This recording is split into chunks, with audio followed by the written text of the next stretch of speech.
Mag-isang naglakad si Hercules sa madilim na katubigan habang hawak ang kanyang talim. Biglang lumitaw ang siyam na ulong ahas na si Hydra. Walang pag-aalinlangang inatake niya ito gamit ang kanyang talim. Bawat hampas ay nagpapabagsak ng isang ulo. Sunod, naglakbay siya patungo sa nagyayelong Arctic upang hamunin ang hari ng mga baboy ramo na namumuno roon. Nagbanggaan sila ng buong bilis. Akala ng hari ng mga baboy ramo ay haharapin siya ni Hercules ng diretsahan, ngunit mas matalino si Hercules. Tumalon siya sa kalapit na puno at diretsyong bumangga rito ang higanteng hayop. Umikot siya sa ere at ibinagsak ang kanyang napakalaking martilyong meteor sa kalaban. Hindi pa rin siya nakontento kaya nagtungo siya sa pugad ng hari ng mga leon, ang pinakamalakas sa lahat ng mababangis na hayop. Hindi madaling kalaban ng leon na ito. Hindi tinatabla ng espada o pana ang balat nito. Galit na galit itong sumugod kay Hercules, ngunit umasa siya sa kanyang banal na lakas at pinaghati ang panga nito gamit lamang ang kanyang mga kamay. Napakalakas niya dahil siya si Hercules, ang anak sa labas ni Zeus, hari ng mga Diyos ng Gresya, at ng isang mortal na babae. Bilang kalahating Diyos at kalahating tao, kaya niyang pumatay ng mga ahas gamit lamang ang kanyang mga kamay. Sa edad na 2 taon pa lamang, nagpakita na siya ng pambihirang lakas. Nang siya ay tumanda, ginamit niya ang kanyang banal na kapangyarihan upang protektahan ang mga tao laban sa panganib. Minahal siya ng maharlikang hukuman at hinangaan ng napakaraming mamamayan sa buong kaharian. Mayroon siyang 3 anak at isang mapagmahal na asawa. Noon, matagumpay ang kanyang buhay, ngunit ang kanyang tagumpay ay nagdulot ng inggit sa hari. Sa isang malaking pagdiriwang, nilagyan siya ng droga ng hari at palihim na pinakawalan ng mababangis na mga lobo na pumatay sa kanyang asawa at mga anak. Nang magising si Hercules, nakita niya ang kanyang mga kamay na nababalot ng dugo. Inakala niyang nalasing siya at siya mismo ang pumatay sa kanyang pamilya. Nilamon siya ng matinding konsensya at hindi niya kailanman napatawad ang sarili. Ginamit ito ng hari bilang dahilan upang palayasin siya sa Athens magpakailanman. Mula noon, wala siyang ibang pagpipilian kundi ang mamuhay bilang mangangaso ng mga kriminal kapalit ng pera. Isang gabi, ang kanyang pamangkin ay banihag ng mga pirata at malapit ng pahirapan. Nang sindihan nila ang lubid, biglang dumating si Hercules na suot ang ulo ng leon bilang kanyang helmet. Nang makita ng kapitan ng mga pirata na nag-iisa siya, nagpadala ito ng 5 tauhan upang turuan siya ng leksyon. Sa isang hampas lamang ng kanyang martilyo, bumagsak silang lahat. Dahil dito, iniutos ng kapitan sa lahat ng kanyang mga tauhan na salakayin si Hercules. Ngunit kalmado lamang siyang naglakad pasulong dahil hindi siya nag-iisa. Kasama niya ang kanyang bird-ugong si Theseus, ang mamamanang si Talon, ang salamangkero na si Amphitryon, at ang kanyang mabangis na kasama na si James. Sa loob lamang ng wala pang 1 minuto, nalipol nila ang buong pangkat ng mga pirata. Malapit nang mahulog ang kanyang pamangkin kaya agad na lumapit si Hercules at sinalo ito. Nang gabing iyon, ipinagdiwang nila ang kanilang tagumpay nang biglang lumapit kay Hercules ang isang prinsesa mula sa malayong kaharian. Agad nitong sinabi na desperado nang nangangailangan ng tulong ang kanilang kaharian. Ipinaliwanag niya na pinagtaksilan sila ng kanilang mga dating pinagkakatiwalaang tauhan at kumampi ang mga ito sa kalaban. Dahil sa pagtataksil na iyon, kumalat ang digmaan sa buong lupain at patuloy na namamatay ang maraming inosenteng tao. Isa sa mga kasama ni Hercules ang nagsabi na wala silang maraming oras na dapat sayangin. Gayunpaman, nilinaw rin niya na handa lamang silang tumulong kung mababayaran sila ng napakalaking halaga. Sumagot ang prinsesa na isang karangalan para sa kanila ang lumaban sa isang napakahalagang digmaan. Ipinaliwanag naman ni Hercules na kailangan ng kanyang grupo ng pera upang bumili ng mga sandata at iba pang kagamitan para sa labanan.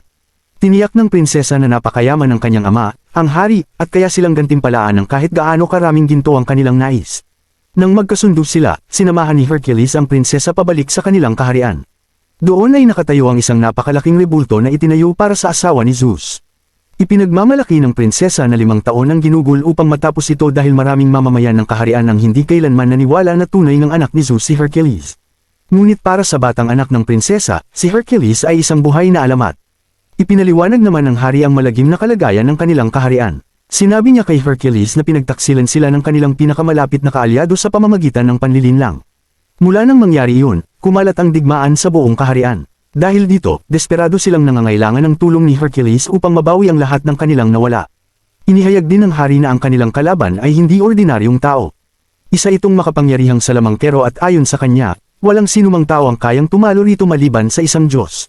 Binalaan din niya si Hercules na kabilang sa hukbo ng kalaban ang mga nakakatakot na nilalang na tinatawag na mga centaur. Isa sa mga babaeng kasama ni Hercules ang nagtanong kung saan matatagpuan ang mga nilalang na iyon. Sumagot ang isa sa mga tauhan ng hari na wala pang taong tunay na nakakita sa kanila at walang nakaaalam kung saan sila naninirahan. Mga kwento at tsismis lamang ang naririnig ng mga tao tungkol sa kanila. Hindi nagtagal, sinimulan ni Hercules at ng kanyang mga kasama ang pagsasanay sa hukbo ng hari dahil halos wala nang natitirang bihasang mandirigma sa kaharian. Inutusan ni Hercules ang mga sundalo na manatiling matatag sa wastong pormasyon ng kalasag. Habang magkakadikit ang kanilang mga kalasag, isa sa mga kasama ni Hercules ang biglang sumugod ng buong bilis at madaling binasag ang kanilang depensa. Nang makita ito, mariing pinuna ni Hercules ang mga sundalo. Sinabi niya na napakahina ng kanilang pader ng kalasag at siguradong malilipol sila sa labanan kung ganoon sila lalaban. Ipinagpatuloy ni Hercules ang matinding pagsasanay sa hukbo upang ihanda sila sa nalalapit na digmaan. Kasabay nito, dumating ang balita na papalapit na ang hukbo ng kalaban upang simulan ang digmaan. Matapos marinig ito, pinayuhan ni Hercules ang lahat na iwasan ang labanan kung maaari. Ipinaliwanag niya na kapag nagsimula ang digmaan, wala nang matitira para sa alinmang panig. Ngunit tumanggi ang hari na makinig. Iginiit niya na babalik lamang ang kapayapaan sa kaharian kapag tuluyan ng nalipol ang kanilang mga kaaway. Nang gabing yun, lihim na pinuntahan ng batang anak ng prinsesa si Hercules. Tumangala ito sa kanya ng may paghanga at sinabing nais niyang lumaki at maging katulad niya balang araw. Naantig si Hercules sa pagiging inosente ng bata kaya inalis niya ang kwintas na nakasabit sa kanyang leeg at isinuot ito sa bata. Mahinahon niyang sinabi na orihinal niya itong nais ibigay sa sarili niyang anak, ngunit ngayon ay nais niyang ang bata na ang mag-ingat nito. Kinabukasan, nagsimula silang maglakbay patungo sa lugar kung saan nila haharapin ang hari ng mga kalaban. Habang nasa daan, nakatagpo sila ng nakakatakot na tanawin. Nagkalat ang mga pugot na ulo ng tao na nakasabit sa iba't ibang lugar. Ipinaliwanag ng hari na nauna nang dumating doon ang pinuno ng kalaban at pinaslang ang mga inosenteng mamamayan upang maghasik ng takot sa buong lupain. Iminungkahi ni Hercules na lakarin na lamang nila ang natitirang bahagi ng paglalakbay kaya maingat silang nagpatuloy. Ngunit habang sinusuri niya ang mga bangkay, may napansin siyang kakaiba. Napagtanto niya na hindi kamakailan lamang naganap ang mga pagpatay. Maraming araw na ang nakalipas mula nang mamatay ang mga biktima. Agad niyang naunawaan na isa itong bitag na ginawa upang iligaw sila at pabagalin ang kanilang pag-usad. Bigla na lamang silang napalibutan ng mga tauhan ng tribo mula sa lahat ng direksyon. Nagulat si Hercules dahil napagtanto niyang ang mismong mga taong nais nilang protektahan ang siyang umaatake sa kanila. Kalaunan ay nabunyag na ginamit ng hari ng mga kalaban ang kanyang madilim na mahika upang kontrolin ang isip ng mga taong ito. Sa ilalim ng impluwensya ng salamangkero, marahas nilang sinalakay si Hercules at ang kanyang mga kasama na nagbunsod ng matinding labanan. Matapang na lumaban si Hercules at nadaig ang bawat umaatake sa kanya. Isa-isang bumagsak ang mga mandirigma ng tribo hanggang sa tuluyang matapos ang labanan. Pagkatapos nito, labis na nalungkot ang hari dahil karamihan sa kanyang mga sundalo ay napatay na. Galit na ipinaalala ni Hercules na binalaan na niya sila noon pa man na hindi pa ito ang tamang panahon para sa digmaan. Sinabi niyang kailangan pa ng hukbo ng mas maraming pagsasanay bago harapin ang ganoong mapanganib na kalaban. Sa wakas ay sumang-ayon ng hari kay Hercules at napagtanto niyang naging padalos-dalos siya sa kanyang mga naging desisyon. Habang lumilipas ang panahon, unti-unting nalugmok si Hercules sa matinding kalungkutan. Gabi-gabi siyang nawawala ng tulog at pinahihirapan ng nakakatakot na mga bangungot. Sa kanyang mga panaginip, nakikita niya ang kanyang namayapang pamilya kasama ang isang nakakakilabot na nilalang na may 3 ulo. Isang araw, sinabi ni Hercules sa isa sa kanyang mga kasama na bago siya dumating sa lugar na iyon ay nakatagpo siya ng isang mahiwagang nilalang. Ayon sa kanya, ang nilalang na iyon ay isang sugo ng mga Diyos na naghahatid ng mga banal na mensahe sa mga tao. Taglay rin ito ang kakayahang makita ang hinaharap. Ipinaliwanag ni Hercules na partikular siyang binanggit ng nilalang at binalaan na darating ang panahon na kakailanganin niyang tapusin ang isang misyon na hindi pa niya natatapos. Bagamat lubhang bumabagabag sa kanya ang mga salitang iyon, pinili niyang huwag masyadong isipin ang propesiya at pansamantala muna itong baliwalain. Sa wakas, nakarating sila sa teritoryo ng hari ng mga kalaban. Sa una, tila tiyak na matatalo ang bagong sinanay na hukbo ni Hercules dahil kulang pa rin sila sa tunay na karanasan sa pakikipaglaban. Hindi pa maayos ang kanilang mga galaw at nahihirapan silang lumaban tulad ng mga bihasang mandirigma. Gayunpaman, pumanig ang kapalaran sa kanila at kahit paano ay nagawa nilang manalo sa labanan. Sa gitna ng kaguluhan ng digmaan, direktang sinalakay ng hari ng mga kalaban si Hercules upang patayin siya. Ngunit bago pa man ito makaatake, mabilis siyang hinailan ni Hercules mula sa kanyang kabayo at madaling nadaig.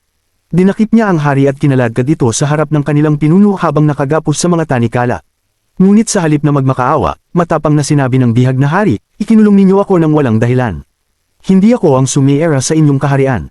Nalito si Hercules sa kanyang sinabi at nagtanong, kung inosente ka, sino ang tunay na may kasalanan sa lahat ng ito? Sumagot ang bihag na hari, pag-isipan mong mabuti. Ang haring pinaglilingkuran mo ay nagpapanggap na makapangyarihan at matuwid. Ngunit nasaan ang kanyang sariling tapat na hukbo? Kung tunay siyang dakilang pinuno, bakit kailangan niya ang tulong mo upang ipaglaban ang kanyang mga digmaan? Ipinagpatuloy pa niya na ang haring kanilang pinagsisilbihan ay hindi kailanman naging matuwid na tao. Nang gabing iyon, isang napakalaking pagdiriwang ang ginanap sa buong kaharian. Opisyal na kinoronahan ng hari matapos niyang mapalawak ang kanyang kapangyarihan sa maraming lupain. Samantala, nanatiling nakakadena ang bihag na hari habang ginaganap ang selebrasyon at hayagan siyang nilait at pinahiya ng mga tao. Ngunit hindi tulad ng iba, nabalisa ang prinsesa sa kanyang nasaksihan. Sa halip na kamuhian ng bihag, nagsimula siyang maawa rito. Napansin ni Hercules ang kakaiba niyang reaksyon kaya nilapitan niya ito ng pribado. Tinanong niya kung bakit tila mabigat ang kanyang loob at sinabing maaari nitong sabihin ng totoo ng walang takot. Sa wakas ay inamin ng prinsesa ang lahat. Ipinaliwanag niya na ang kanyang asawa ang dating tunay na hari ng kaharian kung saan tapat na naglingkod ang bihag na pinuno. Ngunit nilason ng kanyang sariling ama ang kanyang asawa at sa pilitang inagaw ang trono para sa sarili nito. Ibinunyag din niya na ang nakakulong na hari ay dating pinagkakatiwalaang kasama ng kanyang asawa.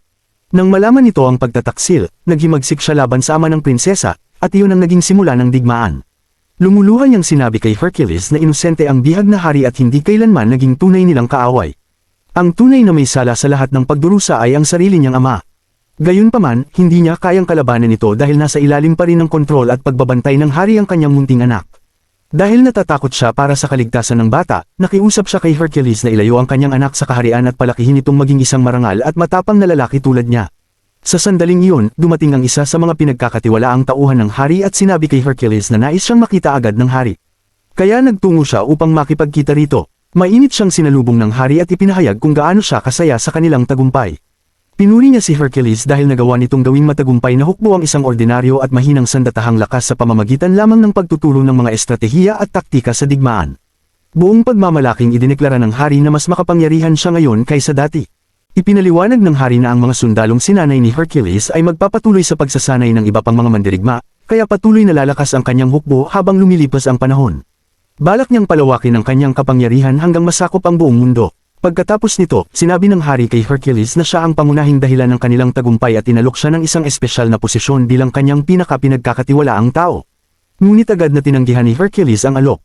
Nagkunwari ang hari na wala siyang pakialam at malamig na sumagot na hindi mahalaga sa kanya ang desisyon nito. Sinabi niya kay Hercules na ibibigay pa rin niya ang gantimpalang ginto bilang kabayaran sa kanyang serbisyo at pagkatapos nito ay malaya na siyang umalis sa kaharian anumang oras niya nais. Mayabang pang idinagdag ng hari na bilang isang pinuno, hindi naman niya talaga kailangan ng mga taong tulad ni Hercules sa kanyang tabi. Kalaunan, naghanda na si Hercules at ang kanyang mga kasama na umalis matapos makuha ang kanilang gantimpala. Ngunit habang naglalakad sila sa nayon, napansin ni Hercules ang mga mukha ng karaniwang mamamayan sa paligid niya. Malungkot ang mga tao sa kanyang pag-alis dahil sa panahon ng kanyang pananatili roon, hindi lamang niya sila sinanay para sa digmaan kundi tinuruan din sila ng tapang, disiplina, at mas mabuting paraan ng pamumuhay. Dahil dito, labis siyang iginagalang at hinahangaan ng mga mamamayan. Nang makita ang kanilang kalungkutan, biglang huminto si Hercules. Walang pag-aalinlangang itinapon niya ang kanyang supot ng ginto at malakas na ipinahayag na mananatili siya kasama ng mga tao sa halip na umalis dahil kailangan pa rin nila ang kanyang tulong. Nainis ang isa sa kanyang mga kasama at tinanong kung ano ang kanyang ginagawa. Ipinaalala nito kay Hercules na natanggap na nila ang kanilang kabayaran at dapat na silang umalis agad sa kaharian. Ngunit pinili ng iba pa niyang mga kasama na samahan siya. Isa-isa nilang itinapon ang kanilang mga supot ng ginto at nagpasyang manatili kasama ni Hercules sa halip na talikuran ng mga mamamayan. Tanging isang kasama lamang ang tumangging manatili.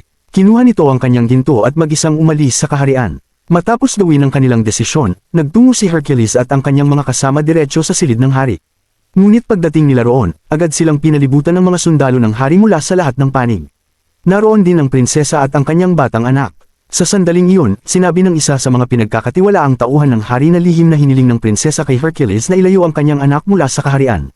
Nang marinig ito, nagnitngit sa galit ang hari at marahas na inagaw ang bata mula sa kanyang ina. Walang babala, sinalakay ng mga tauhan ng hari si Hercules. Dahil sa biglaang pag-atake, siya ay natalo at nawalan ng malay. Nang magkamalay siya, natuklasan niyang siya ay nakakadena ng mahigpit at nakakulong. Hindi nagtagal, dumating doon ang isa pang hari. Ito ang pinuno ng kaharian kung saan lumaki si Hercules at minsang pinaglingkuran ng buong katapatan. Maraming digmaan ang ipinaglaban ni Hercules para sa haring ito at palagi niya itong sinuportahan. Ngunit doon nabunyag ang isang kakilakilabot na katotohanan. Pinagtaksilan din pala siya ng haring iyon. Lihim itong nakipag-alyansa sa kasalukuyang hari at nangakong magkasama nilang sasakupan ang buong mundo. Kasama rin ng hari ang tatlong napakalalaking itim na lobo. Ang kanilang nakakatakot na alulong ay eksaktong kapareho ng mga tunog na paulit-ulit na naririnig ni Hercules sa kanyang mga bangungot sa loob ng maraming taon. Sa sandaling iyon, may isang nakakakilabot na katotohanang biglang pumasok sa isip ni Hercules. Ang parehong alulong ng mga lobo ang narinig niya noong gabi kung kailan pinaslang ang kanyang asawa at mga anak. Ang revelasyong ito ang nagmulat kay Hercules sa katotohanang ang haring nasa kanyang harapan ng tunay na may kagagawan sa pagkamatay ng kanyang pamilya. Punong-puno ng galit, hiniling niyang malaman kung bakit nito ginawa ang napakalupit na krimen. Malamig na sumagot ang hari na siya raw ang dapat na maging tunay na bayani at pinuno ng kaharian. Ngunit sa halip, mas sinangaan ng mga tao si Hercules dahil sa kanyang katapangan, mga pakikipagsapalaran, at kabayanihan. Ipinaliwanag ng hari na hindi niya kayang patayin si Hercules ng lantaran at hindi rin niya kayang hayaang manatili itong minamahal ng mga tao. Kaya isinangkot niya si Hercules sa pagpatay sa kanyang sariling pamilya upang kamuhian siya ng mga mamamayan at suportahan na lamang ang hari. Nang marinig ang katotohanan, nilamon ng matinding galit si Hercules. Ngunit sa kabila ng kanyang puot, wala siyang magawa dahil nakagapos siya sa mabibigat na kadena. Samantala, nagsimulang ihanda ng masamang hari ang pagbitay sa lahat isa-isa. Nakagugulat na ang unang taong napili niyang patayin ay ang sarili niyang anak na prinsesa. Walang magawa si Hercules kundi panuorin ang nangyayari habang nalilito at nagngingit-ngit sa galit. Sa sandaling iyon, nagsimulang palakasin ng kanyang mga kasama ang kanyang loob. Ipinaalala nila na hindi siya maaaring sumuko ngayon at sinabi nilang kapag nawalan siya ng paniniwala sa sarili, mapapahamak silang lahat. Muling nagliyab ang determinasyon ni Hercules dahil sa kanilang mga salita. Tinipon niya ang lahat ng kanyang lakas at tuluyang winasak ang napakalalaking kadena na nakagapos sa kanya. Pagkalaya niya, agad siyang sumugod at iniligtas ang prinsesa bago pa ito mapatay. Kaagad namang sinalakay si Hercules ng 3 higanting itim na lobo. Ngunit walang takot niya itong hinarap at matapos ang isang matinding labanan ay napatay niya ang lahat ng mga ito. Matapos talunin ng mga mababangis na hayop, pinalaya rin niya ang kanyang mga kasama pati na ang nakakulong na hari na dati nilang itinuturing na kaaway. Sa gitna ng kaguluhan, sinubukang tumakas ng 2 masasamang hari. Sa huli, nahuli ni Hercules ang hari ng kahariang kanyang kinalakihan. Dahil sa matinding galit at sakit na kanyang nararamdaman, pinatay niya ito sa kaparehong malupit na paraan kung paano pinaslang ang kanyang asawa at mga anak. Pagkatapos nito, nagtungo si Hercules at ang kanyang mga kasama sa palasyo. Pagdating nila roon, nakita nila ang tiwaling hari kasama ang natitira nitong hukbo. Sa isang panig, hawak ng isang sundalo ang patalim sa leeg ng batang anak ng prinsesa. Inutusan ng hari ang sundalo na patayin agad ang bata, ngunit biglang bumalik ang kasama ni Hercules na dati siyang iniwan kapalit ng ginto. Walang pag-aalinlangan itong pinakawalan ng isang palaso na tumama diretso sa Verdugo at agad itong napatay, na nagligtas sa buhay ng bata. Kaagad na naglunsad ng huling pag-atake ang hukbo ng hari laban kay Hercules at sa kanyang mga kasama. Buong lakas at tapang silang hinarap ni Hercules. Sa gitna ng matinding labanan, ang kasama niyang bumalik upang iligtas ang bata ay nagtamo ng malubhang sugat at kalaunan ay namatay. Hindi nagtagal, muling sumulong ang natitirang hukbo ng hari laban sa kanila. Ngunit sa pagkakataong ito, matagumpay na nabuo ng mga sundalong sinanay ni Hercules ang isang matatag at halos hindi mabasag na pader ng mga kalasag. Hindi tulad noon, disiplinado at mahusay na ngayon ang kanilang pormasyon. Habang nakikipaglaban, napansin ni Hercules ang napakalaking rebulto ng asawa ni Zeus na nakatayo malapit sa kanila. Habang patuloy na umaabante ang mga kalaban, itinulak niya ang higanteng rebulto patungo sa kanilang direksyon. Bumagsak ito ng napakalakas sa gitna ng labanan at nagdulot ng matinding takot sa mga sundalo ng kaaway, dahilan upang sila ay magtakbuhan at umatras. Nang makita ng hari ang pagbagsak ng kanyang hukbo, sumigaw siya sa matinding galit at inutusan ang kanyang mga tauhan na patayin si Hercules anuman ang mangyari. Ngunit bago pa nila magawa iyon, tuluyang bumagsak ang rebulto at nadaganan ng hari hanggang sa mamatay. Matapos masaksihan ang pagkamatay ng hari at ang hindi kapani-paniwalang katapangan ni Hercules, lumuhad ang lahat ng natitirang sundalo at mamamayan bilang paggalang sa kanya. Gayunpaman, marami pa ring nagdududa kung tunay nga ba siyang anak ni Zeus. Ngunit sa huli, hindi na iyon mahalaga. Nakamit ni Hercules ang paggalang ng lahat hindi dahil sa kanyang dugong banal kundi dahil sa kanyang tapang, lakas, at walang takot na puso. Palagi niyang ipinagtatanggol ang mga inosente at tunay na nagmamalasakit sa mga karaniwang tao. Dahil dito, lalo pang hinangaan at iginalang ng mga mamamayan si Hercules. At dito nagtatapos ang alamat ni Hercules. At kung natapos mo ang recap na to, huwag kalimutan mag-like at mag-comment sa baba, at mag-subscribe ka na rin kung hindi ka pa nakasubscribe. Hanggang sa susunod, maraming salamat.